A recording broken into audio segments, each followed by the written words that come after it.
Ready 1 2 3 start. Hello प्यारे बच्चों, नमस्ते। आप सभी कैसे हैं? उम्मीद है कि आप सभी ठीक होंगे, आपकी सेहत अच्छी होगी। आज की इस कक्षा में हम कक्षा छठी की नई किताब मल्हार का दूसरा पाठ पढ़ेंगे। इससे पहले हमने पहला पाठ जो कविता थी मातृभूमि, उसको हमने बिल्कुल अच्छे से 2 क्लास के माध्यम से हमने समझ लिया था, जिसमें एक में हमने मातृभूमि कविता की पूरी व्याख्या समझी थी, दूसरे में हमने प्रश्न उत्तर किए थे। और मुझे उम्मीद है कि आप लोगों ने वह दोनों वीडियो देख ली होंगी और आपने जो सारा का सारा काम था आपने अपनी नोटबुक वगैरह में कर भी लिया होगा। अब आज की क्लास में आप सभी का फिर से स्वागत है, बहुत बहुत स्वागत है सभी का। आज की जो कक्षा है, आज की जो वीडियो है, वो बड़ी मज़ेदार वीडियो होने वाली है। क्यों कह रहा हूँ? क्योंकि मुझे उम्मीद है कि सभी को किसी न किसी खेल में ज़रूर किसी न किसी खेल में रुचि होगी। रुचि मतलब इंटरेस्ट होगा। तो आज की जो ये लेसन है, ये जो पाठ है, ये भी कुछ इस तरीके से है कि इसमें किसी एक बड़े ही प्रसिद्ध जो खिलाड़ी है उनका जिक्र आया है। और जैसा कि आप नाम भी देख पा रहे हैं, नाम है गोल। गोल नाम जैसे ही आपके दिमाग में आया बच्चों, दोस्तों, तो मुझे लगता है कि आप चीज़ों को याद कर रहे होंगे कि गोल है तो कोई मतलब गोल चीज़ के बारे में जिक्र आया होगा। लेकिन आप पाएंगे कि ये जो गोल है, ये आपकी सोच की आई चीज़ों से अलग है। मान के चलिए कि आप शायद याद कर रहे होंगे गोल। गोल मतलब कि ये कोई ना कोई चीज़ है जो सर्कल शेप की होती है। ठीक है, जैसे मम्मी रोटी बनाती है किचन में, या फिर आपकी गेंद गोल हो सकती है, या फिर आपने रात के समय पर जो है चंद्रमा आकाश में देखा होगा जो कि गोल होता है। इसके अलावा आप लोगों ने, जैसे आपके पास कोई सिक्का है, कॉइन है, तो वो भी जो है गोल होता है। इसके अलावा जैसे पिज़्ज़ा आप लोगों ने खाया होगा, बहुत लोगों को बड़ा ही पसंद आता है पिज़्ज़ा खाना, वो भी गोल होता है। इसके अलावा जैसे किसी ने डोसा खाया होगा, डोसा भी गोल होता है। इसके अलावा जिस प्लेट में आप खाना खाते हैं वो भी गोल होती है। ठीक है, तो इस तरीके से बहुत सारी चीज़ें हम यदि ध्यान से देखेंगे हमारे आसपास गोल गोल आकार की हैं। लेकिन ये जो पाठ है बच्चों, ये उस गोल से संबंधित नहीं है। ये किसी आकृति के बारे में नहीं बता रहा है। इस खेल में एक विशेष गोल शब्द के जो गोल है शब्द है, वो किसी खेल से जुड़ा हुआ है, उसके बारे में बातचीत की गई है।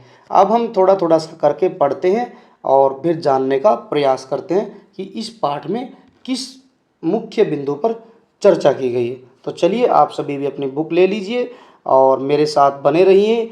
यदि आप इस चैनल पर पहली बार आ रहे हैं तो आप ज़रूर सब्सक्राइब करें, ताकि आने वाली जो भी वीडियो होगी सबसे पहले आपको मिले और आप उस वीडियो का पूरा पूरा लाभ उठा पाएँ और आपकी जो क्लास छठी का जो सिलेबस है बड़ी जल्दी जल्दी और बिल्कुल आसान भाषा में समझते हुए पूरा भी हो जाए।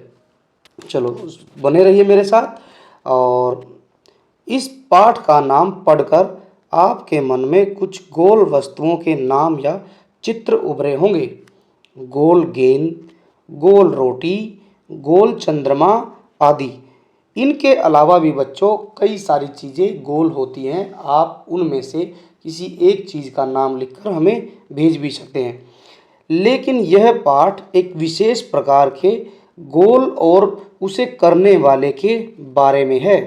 यह पाठ एक प्रसिद्ध खिलाड़ी के संस्मरण का अंश है।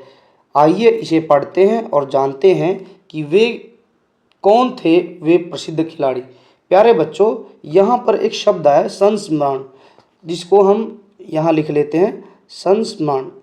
पहले यह है कि हमें यही समझना है कि ये संस्मरण होता क्या है। देखो, इसको यदि हम 2 हिस्सों में लिखेंगे तो ये बन जाएगा हमारा संस्मरण। स्मरण का मतलब होता है याद करना, याद करना। स्मरण का मतलब होता है याद करना। ठीक है, इसका मतलब होगा कि संस्मरण में हम किसी एक प्रसिद्ध व्यक्ति, किसी लेखक, किसी कवि या किसी और भी अन्य जो क्षेत्र से जुड़ा हुआ है, उस व्यक्ति या फिर महिला के बारे में, उसकी जीवन यात्रा के किसी विशेष पहलू के बारे में जो उसके जीवन से जुड़ा हुआ है उसके बारे में पढ़ते हैं। संस्मरण में यही बात मुख्य होती है, क्योंकि मेरा मानना है कि आपको हर एक चीज़ का पता होना चाहिए छठी क्लास से ही। संस्मरण मैं दोबारा बता रहा हूँ, संस्मरण जो है किसी भी विशेष व्यक्ति के जीवन से संबंधित किसी एक पक्ष को शामिल किया जाता है संस्मरण में। जैसे अब यहाँ पर एक खिलाड़ी का जिक्र है, तो हम खिलाड़ी के जीवन के बारे में पढ़ने जा रहे हैं। एक संस्मरण के मतलब एक अंश, छोटे से भाग, एक टॉपिक से, ठीक है। संस्मरण बहुत बड़ा होता है, अच्छे खासे पेजों में उसको लिखा जाता है, लेकिन यहाँ सिर्फ एक छोटा सा पार्ट दिया गया है और उसी पर ये पाठ संबंधित है, पाठ आधारित है, जिसको अभी हम पढ़ने जा रहे हैं। तो चलिए शुरू करते हैं। क्या लिखा गया है, आइए पढ़ते हैं। खेल के मैदान में धक्का मुक्की और नोक झोंक की घटनाएं होती रहती हैं। धक्का मुक्की मतलब कई बार हम खिलाड़ी जब खेलते हैं तो आपस में एक दूसरे को धक्का दे दिया, मतलब पुश कर दिया, या किसी को एक दूसरे को चिढ़ा दिया। नोक झोंक मतलब आपस में टॉकेटिव वार होता है उनमें। टॉकेटिव वार मतलब बातचीत ऐसे करते हैं, वो एक दूसरे को चिढ़ाते हैं कि ताकि उसका खेल से ध्यान भटक जाए। तो आगे बढ़ चलते हैं, क्या है। खेल में तो यह सब चलता ही है। जिन दिनों हम खेला करते थे उन दिनों भी यह सब चलता था। सन 1933 की बात है। उन दिनों में मैं पंजाब रेजिमेंट की ओर से खेला करता था। एक दिन पंजाब रेजिमेंट और सैम्पर्स एंड माइनर्स टीम के बीच मुकाबला हो रहा था। तो यहाँ दो टीमें हैं। जो जिसके खिलाड़ी के बारे में बताया जा रहा है वो अपने बारे में बता रहा है इस संस्मरण में। क्या बता रहा है कि मैं पहले पंजाब रेजिमेंट का खिलाड़ी था, मैं उन दिनों पंजाब रेजिमेंट की तरफ से खेलता था और हमारा जो मैच था वो सैम्पर्स एंड माइनर्स टीम के साथ था। माइनर्स टीम के खिलाड़ी मुझसे गेंद छीनने की कोशिश करते, लेकिन उनकी हर कोशिश बेकार हो जाती। इतने में एक खिलाड़ी ने गुस्से में आकर हॉकी स्टिक मेरे सिर पर दे मारी। मुझे मैदान से बाहर ले जाया गया। थोड़ी देर बाद मैं पट्टी बांधकर फिर मैदान में आ पहुंचा। आते ही मैंने उस खिलाड़ी की पीठ पर हाथ रखकर कहा, क्या कहा, तुम चिंता मत करो, इसका बदला मैं ज़रूर लूँगा। मेरे इतना कहते ही वह खिलाड़ी घबरा गया। अब हर समय मुझे ही देखता रहता कि कब मैं उसके सिर पर हॉकी स्टिक मारने वाला हूँ। मैंने एक के बाद एक झटपट 6 गोल कर दिए।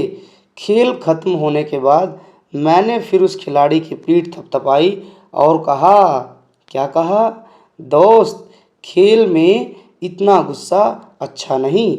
मैंने तो अपना बदला ले लिया है। अगर तुम मुझे हॉकी नहीं मारते तो शायद मैं तुम्हें 2 ही गोल से हराता। वह खिलाड़ी सचमुच बड़ा शर्मिंदा हुआ। शर्मिंदा का मतलब होता है कि उसको बड़ा ही बेकार लगा, शर्म से उसका सिर झुक गया जब उसने देखा कि हम मैच हार गए हैं। तो देखिए बच्चों, यहाँ एक मज़ेदार बात है कि बदला लड़ाई का सिर्फ लड़ाई से ही नहीं लिया जा सकता है। ये बता रहे हैं जो इस संस्मरण के लेखक हैं, वो बता रहे हैं क्या, कि खेल में इतना गुस्सा एक दूसरे के प्रति नहीं रखना चाहिए। दूसरी बात, और कि खेल में बदला जो लिया जाता है वो स्टिक लगी है, तो इसका मतलब ये नहीं है कि मैं स्टिक मार के ही उसका बदला लूँगा, ठीक है। और भी कोई तरीका हो सकता है, जैसे यहाँ पर लेखक ने अपनाया, उसको सिर्फ एक पीठ थपथपाई और कहा कि मैं इसका बदला ज़रूर लूँगा, याद रखना। अब उसको डर लगने लग गया, तो जिसने स्टिक मारी थी उसने सोचा कि ये बस मौका मिलते ही मुझे भी स्टिक मारेगा और मैं भी घायल हो जाऊंगा। अब वो हर टाइम उसी बात पर ध्यान रखता कि कभी स्टिक ना लग जाए, अलर्ट है। और तब तक तो उसने इतने गोल कर दिए, 6 गोल कर दिए। और बात बाद में ये आई कि जो सैम्पर्स टीम थी वो मैच हार गई और पंजाब रेजिमेंट जो है मैच को जीत गई। आगे बढ़ते हैं। तो देखा आपने मेरा बदला लेने का ढंग। सच मानो, बुरा काम करने वाला आदमी हर समय इसी बात से डरता है कि उसके साथ भी बुराई ही की जाएगी। अब ये सच्ची बात है बच्चों, सच्चाई की बात यही है कि जो भी आस पास में आपके कोई भी बुरा काम करता है तो वो डरता है। क्यों डरता है? उसको लगता है कि मैंने ये बुरा काम किया है, कहीं हो न हो, कहीं न कहीं मेरे साथ भी ऐसा ही बुरा होगा, और होता भी ऐसा ही है। हाँ, देर सवेर थोड़ा बहुत वो तरीका बदल सकता है, लेकिन बच्चों हमारे यहाँ लिखा जाता है, कहा भी जाता है कि बुराई का अंत हमेशा बुराई के साथ ही होता है, बुराई का अंत अच्छाई के साथ कभी नहीं होता है। चलिए आगे पढ़ते हैं। आज मैं जहाँ भी जाता हूँ, बच्चे व बूढ़े मुझे घेर लेते हैं और मुझसे मेरी सफलता का राज जानना चाहते हैं। मेरे पास सफलता का कोई गुरु मंत्र तो नहीं, हर किसी से यही कहता कि लगन, साधना और खेल भावना ही सफलता की सबसे बड़े मंत्र हैं।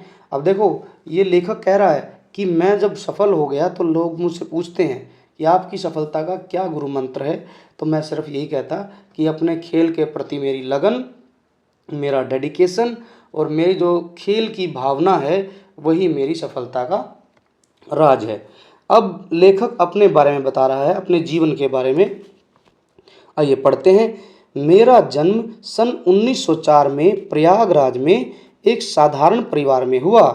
बाद में हम झांसी आकर बस गए। झांसी बच्चों उत्तर प्रदेश में एक जगह है, एक जिला है झांसी, जो है आज भी है ये, ठीक है। यहाँ जो है प्रयाग मतलब प्रयागराज, जो अभी प्रयाग बन गया है, ये पहले इलाहाबाद के नाम से जाना जाता था, अब इसको वर्तमान समय में प्रयागराज कहते हैं। तो प्रयागराज से कहाँ आ गए? झांसी आकर बस गए थे।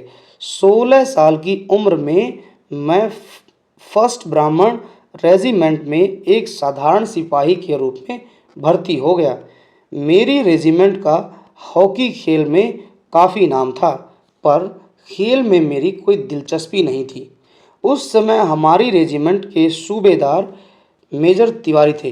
अब ये बच्चों आर्मी में थे, ये जो लेखक था ये आर्मी में था। रेजिमेंट, सूबेदार, मेजर, ये सभी जो है आर्मी, जो फौज है भारतीय, जो थल सेना है, ठीक है, जिस फौजी बोलते हैं जिसको, उसकी ही ये नाम है। रेजिमेंट, सूबेदार, मेजर एक पद है। वास्तविकता क्या है कि जो मेजर है वो जो है हमारी इंडियन आर्मी में एक पद है, पोस्ट है, और उसी के बारे में यहाँ बताया गया है। जो मेजर थे वो तिवारी जी थे।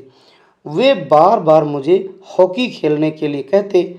हमारी छावनी में हॉकी खेलने का कोई निश्चित समय नहीं था। सैनिक जब चाहे मैदान में पहुंच जाते और अभ्यास शुरू कर देते। उस समय तक मैं एक नौसिखिया खिलाड़ी था। नौसिखिया का मतलब होता है जो बिल्कुल नया नया जो है खेलने के लिए आता है। जैसे कि आप मान के चलो, जब आपने शुरू शुरू में क्रिकेट खेलना शुरू किया होगा, तो क्रिकेट खेलते समय जब आप 5, 7, 10 दिन हुए होंगे, ठीक है, तो उस टाइम पर आप भी नौसिखिया रहे होंगे। अब आप जो है, जब आपको 1-2 साल हो गया लगातार खेलते हुए, तो आप अभी पारंगत हो गए हो। नौसिखिया का उल्टा जो होता है विलोम शब्द, वो पारंगत होता है, कुशल भी बोलते हैं जिसको। हिंदी जो है अंग्रेजी में उसको एक्सपर्ट बोलते हैं। तो नौसिखिया खिलाड़ी थे। जैसे जैसे मेरे खेल में निखार आता गया, वैसे वैसे मुझे तरक्की भी मिलती गई। सन 1936 में बर्लिन ओलंपिक में मुझे कप्तान बनाया गया। कप्तान मतलब कैप्टन, इंडियन हॉकी टीम का कैप्टन बनाया गया बर्लिन ओलंपिक के लिए। उस समय मैं सेना में लांस नायक था। लांस नायक एक, ये भी एक पद है बच्चों सेना में ही।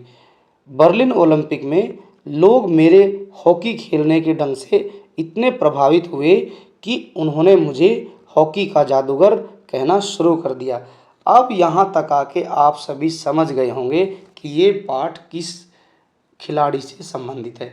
अब तक हम सिर्फ हॉकी हॉकी हॉकी के बारे में पढ़ रहे थे। जैसे ही शब्द आया है हॉकी का जादूगर, अब मुझे उम्मीद है कि आप जो है समझ गए होंगे कि ये पाठ किस खिलाड़ी से संबंधित है। यस, बिल्कुल एकदम सही आप लोगों को याद आ रहा है। ये जो पाठ है वो हॉकी के जादूगर कहे जाने वाले खिलाड़ी मेजर ध्यानचंद जी के बारे में दिया गया है। मेजर मेजर ध्यानचंद जी का ही इस पाठ में जिक्र है। ये जो पाठ है, अंश है जो ये मेजर मेजर ध्यानचंद के संस्मरण से ही लिया गया है। आगे चलते हैं। इसका यह मतलब नहीं है कि सारे गोल मैं ही करता था। देखो, हॉकी का जादूगर इसलिए नहीं कि सारे गोल इसने किए, नो, इसके साथ और भी खिलाड़ी थे, वो भी इसके साथ खेल रहे थे। जो इसको हॉकी का जो जादूगर कहा गया, वो सिर्फ इसलिए कहा गया क्योंकि इसके अंदर बहुत ज़्यादा स्किल थी। कई तरीके से ये गेंद से खेल सकता था, अपनी हॉकी स्टिक का इस तरीके से प्रयोग करता था कि देखने वाले हैरान रह जाते थे। इसीलिए इनको इनकी जो अपनी हॉकी खेलने की जो इनकी क्षमता थी, इतने एक्सपर्ट थे, इतनी ज़बरदस्त स्किल थी इनके अंदर, उसी के लिए इनको हॉकी का जादूगर कहा गया। मेरी तो हमेशा यह कोशिश रहती कि मैं गेंद को गोल के पास ले, देखो ये चित्र दिया गया है, हॉकी खेल रहे हैं। आप बता सकते हैं कि आप इनमें से मेजर ध्यानचंद किसे चुनेंगे, आपको कौन अच्छा लग रहा है, कौन आपको लगता है कि इनमें से मेजर ध्यानचंद हो सकता है। आगे चलते हैं। यहाँ पर भी चित्र दिया गया है, बर्लिन ओलंपिक का ही चित्र है। यहाँ से आप मेजर ध्यानचंद जी को जो है पहचानने की कोशिश करेंगे। आप इसके लिए जो है अपनी पुरानी किताब, मैगज़ीन या अखबार से भी आप इनके चित्र को ढूंढ सकते हैं और इस चित्र में से मेजर ध्यानचंद को आप आइडेंटिफाई करेंगे, पहचानेंगे। आगे क्या लिखा है? मैं जाकर जो गोल पोस्ट होती है उसके पास जाकर अपने किसी साथी खिलाड़ी को दे दूं ताकि उसे गोल करने का श्रेय मिल जाए। श्रेय का मतलब होता है कि गोल करने का क्रेडिट, हम अंग्रेजी में क्रेडिट बोलते हैं उसको, कि गोल करने का क्रेडिट जो है मुझे नहीं बल्कि मेरे किसी दोस्त को मिल जाए। ठीक है। अपनी इसी खेल भावना के कारण मैंने दुनिया के खेल प्रेमियों का दिल जीत लिया। बर्लिन ओलंपिक में हमें स्वर्ण पदक मिला।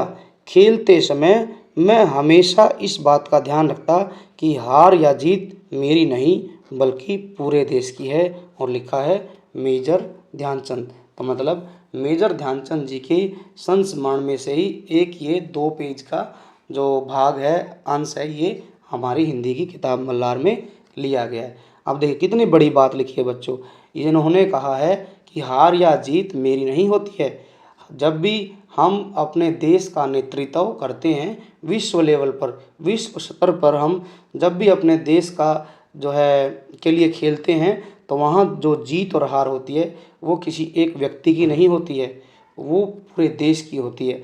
जैसे अभी आप लोगों ने वर्तमान समय में देखा होगा, आप बच्चों ने, कि अभी अभी जस्ट T20 वर्ल्ड कप हुआ है। ठीक है, जो कि हम अभी वेस्ट इंडीज़ और USA में हुआ था। तो आप लोगों ने देखा कि हमारा देश रोहित शर्मा की कप्तानी में दोबारा से, एक बार 2007 में महेंद्र सिंह धोनी की कप्तानी में हमने T20 वर्ल्ड कप जीता था, लेकिन अब की बार रोहित शर्मा की कप्तानी में हमने T20 वर्ल्ड कप जीता दूसरी बार। तो यहाँ देखेंगे तो वो कोई जीत जो थी रोहित शर्मा की नहीं थी, रोहित शर्मा या विराट कोहली की नहीं थी बच्चों, वो जीत थी पूरे देश की। आप लोगों ने देखा होगा जब मैच जीते तो सारे देश में जश्न मनाया गया, और जब वही खिलाड़ी भारत लौट कर आए तो आपने देखा होगा न्यूज़ चैनल पे या कहीं और अखबार में, तो एकदम भव्य स्वागत किया गया हमारे खिलाड़ियों का। ऐसा लगा कि हमने पूरे विश्व को जीता है। सिर्फ वो क्रिकेट नहीं था, वो हमारे लिए विश्व विजेता कहलाने का एक भरपूर मौका था, और हमने उस मौके को बिल्कुल अपने पक्ष में लिया। और वो जो क्रिकेट की जो ट्रॉफी थी T20 वर्ल्ड कप की, वो हम अपने देश में लेके आए। तो वो जो जीत है बच्चों, वो किसी एक खिलाड़ी की नहीं है। खेल 11 खिलाड़ी रहे थे, हमारे 11 खिलाड़ी हमारे देश का प्रतिनिधित्व कर रहे थे, लेकिन वो जो जीत थी वो 11 खिलाड़ियों के अलावा हमारे देश के 140 करोड़ लोगों की भी थी। जिस दिन हम मैच जीते उस दिन पूरा देश खुश था। देश के प्रधानमंत्री उस रात को आके ही देश को बधाई दे रहे थे। तो इसीलिए मेजर ध्यानचंद ने भी लिखा है कि हार या जीत किसी एक आदमी की नहीं होती, किसी एक खिलाड़ी की नहीं होती, बल्कि पूरे देश की होती है। यदि हम मैच हारते हैं तो मैच कोई एक टीम नहीं हारती, 11 खिलाड़ी नहीं हारते, बल्कि पूरा देश हारता है। जो जीतता है तो पूरा देश जीतता है। तो ये था बच्चों पाठ। मुझे उम्मीद है कि आप सभी को ये समझ आया होगा। अब हम इनके प्रश्न उत्तर की चर्चा करेंगे और एक एक करके हम इसके प्रश्न उत्तर को भी समझने का प्रयास करेंगे। चलिए फिर हम शुरू करते हैं प्रश्न उत्तर। एक एक करके हम इसके प्रश्न उत्तर को भी समझेंगे। आइए बढ़ते हैं प्रश्न उत्तर की तरफ। पहला प्रश्न क्या दिया गया है यहाँ पर जो है मेजर ध्यानचंद जी के बारे में लिखा गया। आप इसको पढ़ेंगे, जल्दी जल्दी हम सब मिलके पढ़ लेते हैं। यदि कोई खिलाड़ी अपनी आत्मकथा का नाम गोल रखे तो इस नाम को पढ़कर इतना तो तुरंत समझ में आ गया जाता है कि उसे खेल से कितना प्यार रहा होगा। जी हाँ, वे अमर खिलाड़ी हैं, हॉकी के जादूगर कहे जाने वाले मेजर ध्यानचंद। इतने महान कि भारत उनके जन्मदिन को राष्ट्रीय खेल दिवस के रूप में मनाते हैं, जिससे लाखों भारतवासी उनके जीवन से प्रेरणा ले सकें। इतने महान खिलाड़ी की भारत का सर्वोच्च खेल पुरस्कार खेल रत्न भी उनके नाम पर दिया जाता है। देखिए आप अभी जो है इमेजिन कर सकते हैं, कल्पना कर सकते हैं कि जिस खिलाड़ी के नाम पर देश का सबसे बड़ा सर्वोच्च का मतलब होता है सारे जो खेल पुरस्कार हैं उनमें सबसे ऊंचा पुरस्कार, ठीक है, खेल रत्न, भारत का जो सबसे ऊंचा, सबसे एक नंबर का जो खेल पुरस्कार है वो भी मेजर ध्यानचंद जी के नाम पर दिया जाता है। अब आपके लिए दो प्रश्न हैं मेरी तरफ से, यदि आपको पता है तो आप इनका उत्तर लिखकर भेजेंगे। यहाँ पर जिक्र आया है कि मेजर ध्यानचंद जी के जन्मदिन पर हम जो है राष्ट्रीय खेल दिवस मनाते हैं, तो आप कमेंट सेक्शन में लिखकर भेजेंगे कि हम अपने देश में राष्ट्रीय खेल दिवस किस तारीख को मनाते हैं, किस दिन मनाते हैं, पहली बात। अब दूसरा प्रश्न है कि जिस तरीके से हॉकी में गोल किया जाता है, मेजर ध्यानचंद ने अपनी आत्मकथा का नाम भी गोल रखा है, तो ऐसे ही आप 3 या 4 2 जितने भी खेल हैं जिनमें गोल किया जाता है, ठीक है, उनका नाम लिखकर आप कमेंट सेक्शन में भेजेंगे। आप इसके लिए आप अपने कहीं से भी खोज सकते हैं कि भाई कौन कौन से खेल हैं जिनमें गोल किया जाता है हॉकी के अलावा। चलिए अब बात करते हैं पाठ से, मेरी समझ से क्या है। नीचे दिए गए प्रश्नों का सटीक उत्तर कौन सा है, उसके सामने तारा बनाइए। दोस्त, खेल में इतना गुस्सा अच्छा नहीं। पहले जो वाक्य है प्रश्न है क्या है, दोस्त खेल में इतना गुस्सा अच्छा नहीं, मैंने तो अपना बदला ले ही लिया है। अगर तुम मुझे हॉकी नहीं मारते तो शायद मैं तुम्हें 2 ही गोल से हराता। मेजर ध्यानचंद की इस बात से उनके बारे में क्या पता चलता है। अब यहाँ पर 4 उत्तर दिए गए हैं। क्या क्या उत्तर है, वे अत्यंत क्रोधी थे। अत्यंत का मतलब होता है बहुत ज़्यादा क्रोधी थे, उनको बहुत गुस्सा आता था, इसलिए उन्होंने गुस्से में ऐसा बोल दिया। नहीं, ये तो नेगेटिव हो गया, ये नहीं हो सकता है। वे अच्छे ढंग से बदला लेते थे, ये भी नहीं हो सकता, क्योंकि इसमें अच्छे ढंग से बदला लेने के लिए मार पीट, लड़ाई झगड़े का सहारा लिया जा सकता था, लेकिन उन्होंने नहीं लिया। उन्हें हॉकी से मारने पर वे अधिक गोल करते थे, ये भी गलत हो गया, क्योंकि ऐसा कभी नहीं होता कि आप किसी खिलाड़ी को चोट मार दो और जो है वो फिर बहुत ज़्यादा अच्छा वो प्रदर्शन करें, नहीं, ऐसा नहीं होता है। बल्कि लास्ट जो अंतिम बच गया है वही इसका उत्तर है। वे जानते थे कि खेल को सही भावना से खेलना चाहिए। खेल कोई भी हो बच्चों, हॉकी ही नहीं, आप खेल कोई भी खेल रहे हैं, जब भी आप खेल के मैदान में आते हैं तो आप अपने जो विपक्ष की टीम है उसके प्रति आपका रवैया पॉजिटिव रहना चाहिए, सकारात्मक रहना चाहिए। जब आप खेल को सिर्फ खेल भावना से खेलेंगे तो आपको खेलने में मज़ा भी आएगा। दूसरा प्रश्न है, लोगों ने मेजर ध्यानचंद को हॉकी का जादूगर कहना क्यों शुरू कर दिया। उनके हॉकी खेलने के विशेष कौशल के कारण, उनकी हॉकी स्टिक की अनोखी विशेषताओं के कारण कि भाई उनकी हॉकी स्टिक में कोई स्पेशल क्वालिटी है उसके कारण, हॉकी के लिए उनके विशेष लगाव के कारण, उनकी खेल भावना के कारण। तो जो हॉकी का जादूगर कहा गया बच्चों, इसमें पहला ही इसका उत्तर हो जाएगा, उनके हॉकी खेलने के विशेष कौशल के कारण, उनमें एक स्पेशल स्किल थी, उसी के वजह से जो है इनको जो है हॉकी का जादूगर कहा गया। अब क्या लिखा है, अब आप अपने मित्रों के साथ चर्चा कीजिए और आपने ये उत्तर क्यों चुने। मैंने जो उत्तर चुने हैं ये मैंने अपने हिसाब से चुने हैं, आप अपना आंसर खुद चुनेंगे और अपने दोस्तों के साथ में चर्चा करेंगे कि आपने जो भी उत्तर चुना है वो क्यों चुना है। मेरे हिसाब से क्योंकि जो उत्तर चुनने का कारण है दूसरे वाले का, ख हॉकी का जादूगर इसीलिए कहा गया क्योंकि उन्होंने इतनी महारत हासिल कर ली थी, इतना अभ्यास किया था, तो वो अपने हॉकी खेलने की जो कला थी उसमें वो एक्सपर्ट हो गए थे, इसीलिए मैंने पहला उत्तर चुना है। आगे बढ़ते हैं, मिलकर करें मिलान।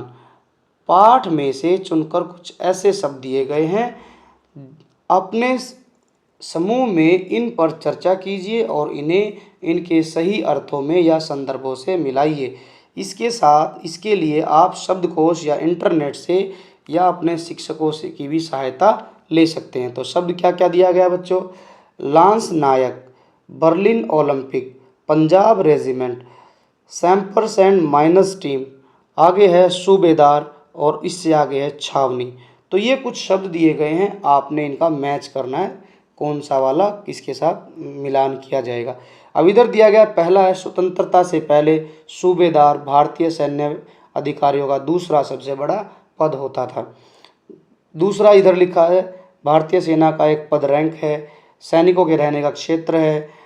वर्ष 1936 में जर्मनी के बर्लिन शहर में आयोजित ओलंपिक खेल प्रतियोगिता, जिसमें 49 देशों ने भाग लिया। 49 मतलब अंग्रेजी में 49 कहते हैं। स्वतंत्रता से पहले अंग्रेजों की भारतीय सेना का एक दल था, अंग्रेजों के समय का एक हॉकी दल। अब एक एक करके हम मिलाते हैं। लॉन्स नायक जो होता है वो बच्चों भारतीय सेना का एक जो है पद होता है, ये है। बर्लिन ओलंपिक 1936 का हो जाएगा। पंजाब रेजिमेंट जो है, पंजाब रेजिमेंट के लिए हम मिलाएंगे जो बिफोर इंडिपेंडेंस इंडियन आर्मी, ठीक है, जो स्वतंत्रता से पहले जो है अंग्रेजों की एक सेना का दल था। अब सूबे छावनी जो है सैनिकों के रहने का स्थान है। सूबेदार जो है स्वतंत्रता से पहले जो है भारतीय सैन्य अधिकारियों का दूसरा सबसे बड़ा पद था। और ये सैम्पर्स एंड माइनस टीम भी क्या है, जो है अंग्रेजों के समय का एक हॉकी दल था। तो ये इस तरीके से आप इनको मैच करेंगे। आगे बढ़ते हैं, पंक्तियों पर चर्चा कीजिए। पाठ में से चुनकर कुछ नीचे शब्द दिए गए हैं, उन्हें ध्यान से पढ़िए और उन पर विचार कीजिए। आपको इनका क्या अर्थ समझ में आया, अपने विचार कक्षा में अपने समूह में साझा कीजिए। इसका मतलब है कि आप अपनी कक्षा में 2 ग्रुप बनाएंगे और इनका जो है प्रश्नों को पढ़ के आपको क्या समझ आया उसको अपने दोस्तों के साथ जो है साझा करेंगे। पहला क्या दिया गया है, बुरा काम करने वाला आदमी हर समय इसी बात से डरता है कि उसके साथ भी बुराई ही की जाएगी। अब इसके बारे में आप अपने दोस्तों के साथ चर्चा करेंगे। जैसे कई बार ये हमारी मतलब अपनी अपनी क्लास में कुछ एक दो शरारती बच्चा होता है, ठीक है, वो बुरा काम कर देता है। बुरा काम जरूरी नहीं कि कोई बहुत बड़ा काम होता है, बुरा काम छोटा भी हो सकता है। जैसे किसी की पेंसिल निकाल ली, पेन निकाल लिया। अब वो पेन निकाल लेता है, ज्योमेट्री बुक्स चुरा लेता है, कॉपी चुपके से निकाल लेता है, लेकिन उसको बाद में डर भी रहता है, वो डरा हुआ रहता है कि अरे मैंने चुरा तो लिया, कहीं इसको पता ना चल जाए, ठीक है, या फिर कहीं ऐसा ना हो कि पता चल जाए मेरी शिकायत कर दे या फिर मेरा सामान चोरी ना हो जाए, ठीक है। तो इस तरीके से आपने बताना है कि इसका अर्थ आपको क्या समझ में आया। तो देखिए, बुरा काम करने वाला हर समय डरता है, उसके साथ भी बुरा ही किया जाएगा। उसको यही लगता है कि आज मैंने किसी के साथ बुरा किया है तो भविष्य में मेरे साथ भी बुरा ही होगा, इसीलिए हमें कभी भी किसी का बुरा नहीं करना चाहिए। ख पर चलते हैं, मेरी तो हमेशा यह कोशिश रहती है कि मैं गेंद को गोल के पास ले जाकर अपने किसी साथी खिलाड़ी को दे दूं ताकि उसे गोल करने का श्रेय मिल जाए, क्रेडिट मिल जाए। अपनी इसी खेल भावना के कारण मैंने दुनिया के खेल प्रेमियों को दिल को जीत लिया था। अब यहाँ से हमें क्या समझ आया कि ये एक खूबी है बच्चों कि आप अच्छे हैं, लेकिन आप जो है अपने साथियों को मौका देते हो कि गोल करने का, या फिर कोई हमें विक्ट्री हासिल करनी है और विक्ट्री हासिल करने के लिए लास्ट गोल, लास्ट रन आप अपने किसी साथी को बनाने के लिए दे रहे हैं तो उसको अच्छा लगता है। इससे क्या होता है कि हम अपने साथियों का हौसला बढ़ा रहे हैं, हम उनको सम्मान दे रहे हैं। ठीक है, जब हम खुद बड़े खिलाड़ी होने के बावजूद हम अपने छोटे खिलाड़ी साथियों का ध्यान रखेंगे तो वे हमें भी बहुत इज्जत देंगे और दूसरे लोग जो हमें देख रहे होंगे खेलते हुए तो वह भी हमें और ज़्यादा इज्जत देंगे हमारी इस भावना के कारण। तो ये आप इसमें लिख सकते हैं। आगे बढ़ते हैं। सोच विचार के लिए संस्मरण को एक बार फिर से पढ़िए और निम्नलिखित के बारे में पता लगाकर अपनी नोटबुक में लिखिए। पहला प्रश्न दिया गया है, ध्यानचंद की सफलता का क्या रहस्य था। अब यहाँ पूछा है कि जो इतना बड़ा सफल आदमी बना उसका क्या रहस्य था, तो हम यहाँ लिख सकते हैं ध्यानचंद की सफलता का रहस्य बार बार अभ्यास करना, खेल को खेल भावना से खेलना और खेल के लिए कठिन साधना करना उनकी सफलता का रहस्य था। आगे बढ़ते हैं। दूसरा प्रश्न क्या है, किन बातों से ऐसा लगता है कि ध्यानचंद स्वयं से पहले दूसरों को रखते थे। तो हम इसमें यह लिख सकते हैं कि उनकी खेल भावना और खेल को खेलते समय खुद से ज़्यादा अपने साथियों को अवसर देना, इन बातों से हम पता लगा सकते हैं कि वे खुद से ज़्यादा दूसरों का ध्यान रखते थे। आगे बढ़ते हैं। संस्मरण की चर्चा। अब क्या लिखा है इसमें, उन दिनों में मैं पंजाब रेजिमेंट की ओर से खेला करता था। इस वाक्य को पढ़कर ऐसा लगता है मानो लेखक यानी पाठक से अपनी यादों को साझा कर रहा है। ध्यान देंगे तो इस पाठ में ऐसी और भी अनेक विशेष बातें आपको दिखाई देंगी। इस पाठ को एक बार फिर पढ़िए। आपको पाठ दोबारा से पढ़ना, ऐसी ऐसी बातें आपको जैसे लगेगा कि मतलब जो लेखक है वो आपको बिठाकर आपको ही समझा रहा है, पढ़ा रहा है। अपने अपने समूह में मिलकर इस संस्मरण की विशेषताओं की सूची बनाइए और अपने समूह की सूची को कक्षा में सबके साथ साझा कीजिए। आप इसके बारे में अपने दोस्तों के साथ डिस्कस कर सकते हैं। आगे बढ़ते हैं। ये व्याकरण से संबंधित है। शब्द के जोड़े विभिन्न प्रकार के, जैसे जैसे में क्या लिखा है कि जैसे जैसे मेरे खेल में निखार आता गया वैसे वैसे मुझे तरक्की भी मिलती गई। इस वाक्य में जैसे जैसे और वैसे वैसे शब्दों के जोड़े आए हैं जिनमें एक ही शब्द दो बार उपयोग किया गया है। ऐसे जोड़ों को शब्द युगम कहते हैं। शब्द युगम में दो शब्दों के बीच में एक छोटी सी रेखा लगाई जाती है जिसे योजक चिन्ह कहते हैं। योजक यानी जोड़ने वाला। आप सभी ऐसे 5 शब्दों को ढूंढकर लिखेंगे। ये बड़ा अच्छा काम है। आप देखेंगे कि आपकी किताब में आपने देखा होगा कि ऐसे ऐसे ढेर सारे शब्द मिलते हैं जिनको हम इस योजक चिन्ह, ये जो लगता है ना दो शब्दों के बीच में, जैसे दुख सुख, ये शब्द में जो बीच में आया है ना, जैसे जैसे वैसे वैसे। एक शब्द मैं बता देता हूँ, ज्यों ज्यों त्यों त्यों। ठीक है, ज्यों ज्यों त्यों त्यों एक शब्द मैंने बता दिया है। आप अभी ऐसे ही और भी शब्द ढूंढकर लिखेंगे। ज्यों ज्यों त्यों त्यों, जैसे जैसे वैसे वैसे। इन सभी शब्दों के बीच में एक जो है छोटे सा डंडी या लाइन लगी हुई है जिसको हम योजक चिन्ह बोलते हैं। ऐसे शब्द आपने लिखने हैं। ख है, खेल के मैदान में धक्का मुक्की और नोक झोंक की घटनाएं होती रहती हैं। इस वाक्य में भी आपको दो युग्म दिखाई दे रहे होंगे। युग्म का मतलब होता है जोड़ा, पेयर। आप अंग्रेजी में इसको पेयर बोल सकते हैं, पेयर। लेकिन इन शब्द युग्मों के दोनों शब्द भिन्न भिन्न हैं, एक जैसे नहीं है। मतलब धक्का मुक्की, आप देखेंगे धक्का मुक्की का मतलब होता है, धक्का मतलब किसी को पुश करना, मुक्की का मतलब आप चलते फिरते उसको या तो आप अपनी एल्बो से थोड़ा सा टक्कर मार दी या फिर आपने उसको जो है मतलब गुस्से की नज़र से देख दिया या फिर आपने कुछ चलते चलते उसके साथ ऐसी शरारत कर दी तो उसको मुक्की बोलते हैं। ठीक है, धक्का मुक्की। नोक झोंक मतलब दो खिलाड़ियों के बीच में आपस में बिना बोले ही कुछ अपने अपने एक्सप्रेशन को शेयर करना। आप भी ऐसे ही 5 शब्द युग्मों को लिखिए जिनमें दोनों शब्दों के अर्थ भिन्न भिन्न है। तो आप ऐसे शब्दों को ढूंढेंगे और लिखेंगे। अब क्या दिया गया है, हार या जीत मेरी नहीं बल्कि पूरे देश की है। आज मैं जहाँ भी जाता हूँ बच्चे व बूढ़े मुझे घेर लेते हैं। आगे क्या लिखा, इन शब्दों में जिन शब्दों के नीचे रेखा खींची गई है उन्हें ध्यान से पढ़िए। हम इन शब्दों को योजक की सहायता से भी लिख सकते हैं। जैसे हार और जीत था तो वहाँ पर हम और को हटा देंगे, वहाँ पर हम योजक चिन्ह लगा देंगे। बच्चे और बूढ़े, तो बच्चे और बूढ़े की जगह पर हमने बच्चे बूढ़े लिख दिया है। ऐसे ही शब्द यहाँ दिए गए हैं। आप देखिए, अच्छा या बुरा, तो हम कैसे लिख देंगे इसको, अच्छा और उसके बीच में योजक चिन्ह लगा देंगे और फिर बुरा, अच्छा बुरा। छोटा या बड़ा को क्या लिखेंगे, छोटा बड़ा। अमीर और गरीब को कैसे लिखेंगे, अमीर गरीब। उत्तर दक्षिण, गुरु और शिष्य को कैसे लिखेंगे, गुरु शिष्य। अमृत या विष, इसको हम लिखेंगे अमृत और योजक चिन्ह और विष। तो ऐसे हम इनको सबको लिख लेंगे। आगे बढ़ते हैं, बात पर बल देना। मैंने तो अपना बदला ले ही लिया है, मैंने तो अपना बदला ले लिया है। अब इन दोनों में सिर्फ एक ही शब्द का अंतर है, ही का अंतर है। और जैसे ही लिखा गया है वैसे ही दोनों वाक्यों का अर्थ बदल गया। कैसे बदल गया, देखिए ध्यान देंगे। इन दोनों वाक्यों में क्या अंतर है, ध्यान दीजिए और बताइए।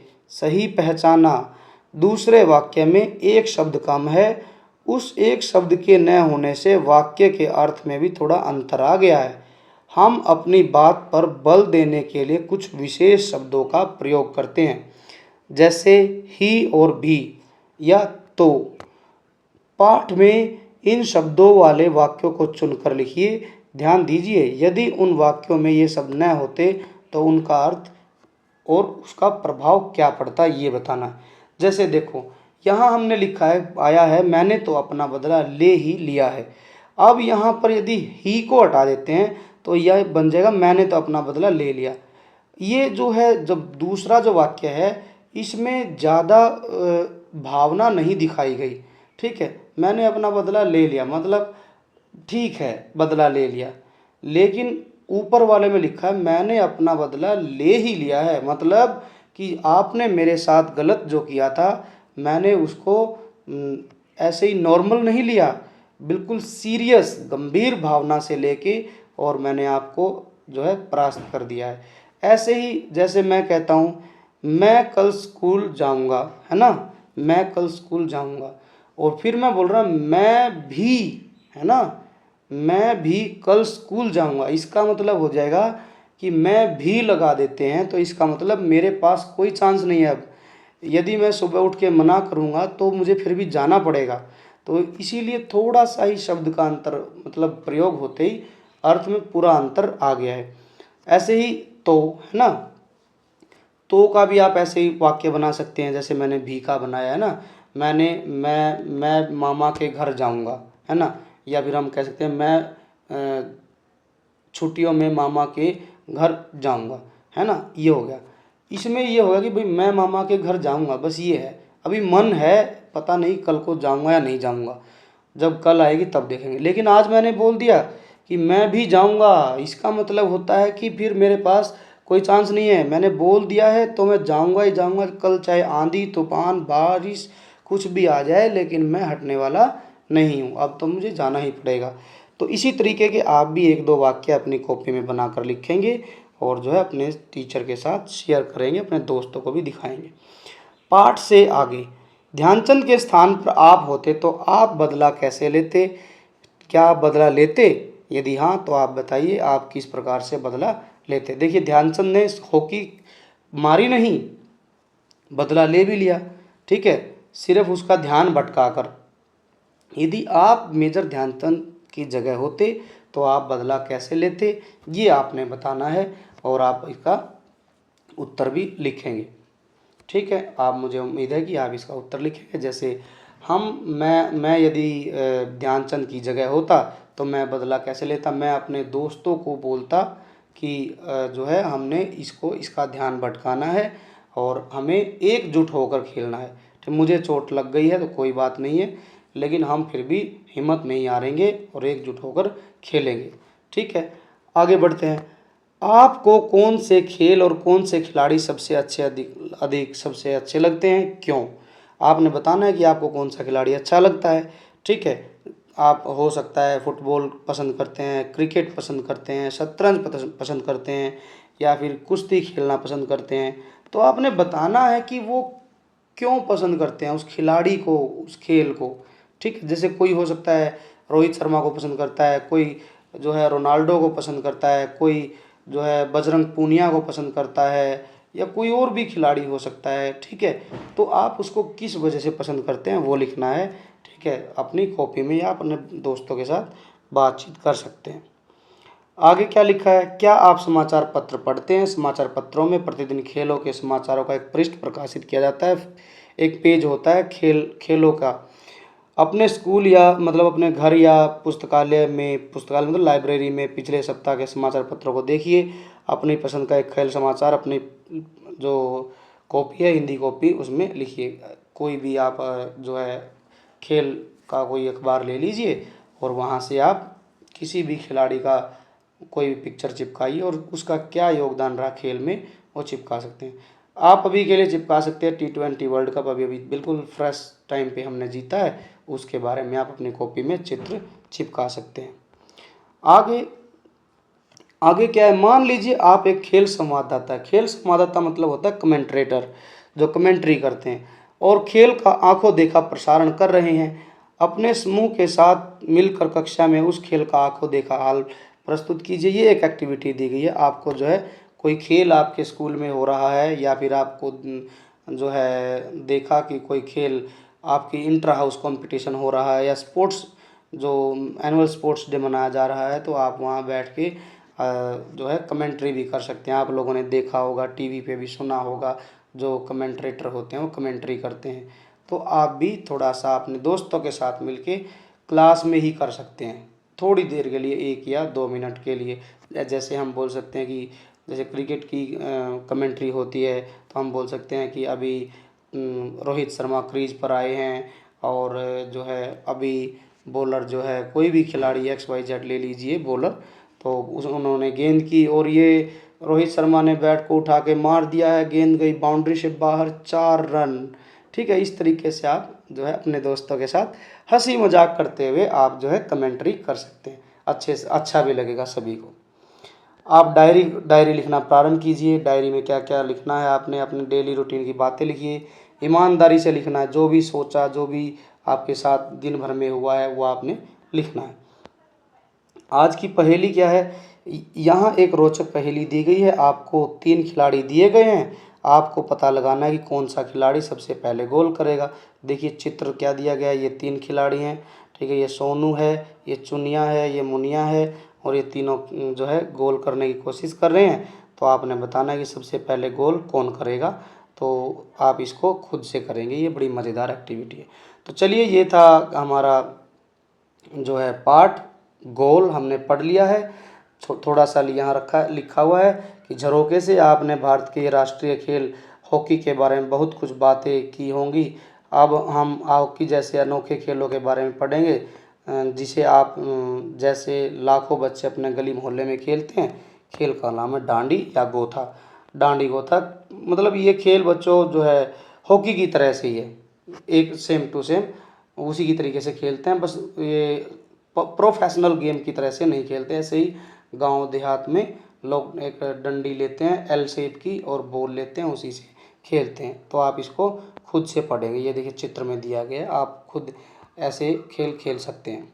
तो ये हमारा पाठ अभी यहाँ तक पूरा हो चुका है। हम सभी ने इस के अच्छे से पढ़ा है, प्रश्न उत्तर भी किए हैं, कुछ कुछ जो कठिन शब्द आए हैं मैंने आप लोगों को समझा भी दिया है। उम्मीद है कि आपको ये वीडियो जो है पूरी की पूरी वीडियो समझ आ गई होगी, आपके लिए फ़ायदेमंद रही होगी। और आप ये इसके क्वेश्चन आंसर अपनी कॉपी में लिखें, शब्दार्थ भी कॉपी में लिखें, और आप जो है इनको अच्छे से पढ़ें।